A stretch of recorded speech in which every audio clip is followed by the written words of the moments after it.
Well, we've got a treat for you now. I've been chasing Judd Trump to try and get him on the practice table and show us one or two things in his technique for a while. We've got him here, so let's make the most of it. Judd, I wanted to ask you a little about the power. You know, I talk about it a lot. Where do you suppose it comes from?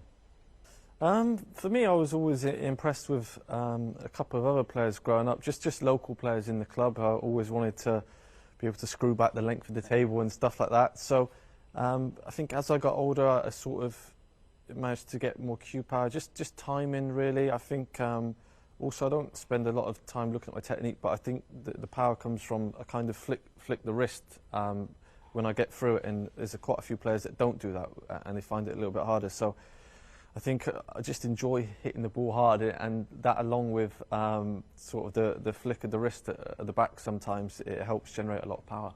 Now, I'll go on about the stance and technique. You don't need to worry about that, obviously you've got it, but that base for going through the impact, and you'll see the shudder of his body, because you've got to brace for impact, I call it, and he's the best guy at it. Let's see it.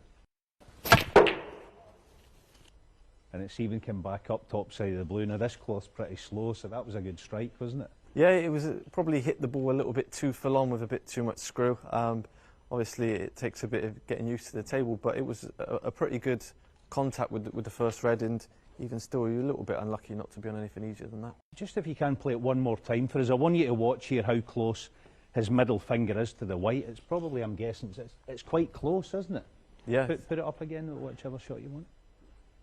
See, there's only about, I would say, about 5 or 6 inches between the tip of his fingers and the cue ball, which isn't a lot of room, so it's good that you can get that amount of power with such a short backswing. Yeah, I think I used to be a little bit further away than I am now. It's not something that I've consciously done, it's just happened natural. It must be from watching other players and stuff. It's just become a habit that I now just sort of a bit more compact, and probably why my break building has gone to a different level. Let's have one more then.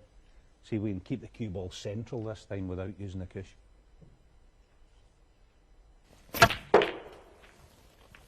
That's made to order again. Just absolutely perfect, isn't it? It's a pretty good strike. I just got into it probably a little bit too much, but I'd settle for that in a match. Let's see you play a top spin black from a high black and get the cue ball arcing up the table. See if we can get some real revs on this cue ball. So you're going to get the cue ball coming off here and spinning round those reds, and up there. It's one of those nice looking shots, isn't it? He's getting himself ready for it. And nice and tight on it again. There you go, not a problem. And if the table's quicker, you're plumb on the yellow. Yeah, yeah. It's one that I like to do at the end of the frames now and again, just to try and arc around the blue and the pink and finish on the yellow nicely. Thanks very much, Judd. That was absolutely awesome to see it. Judd Trump, the power and the glory.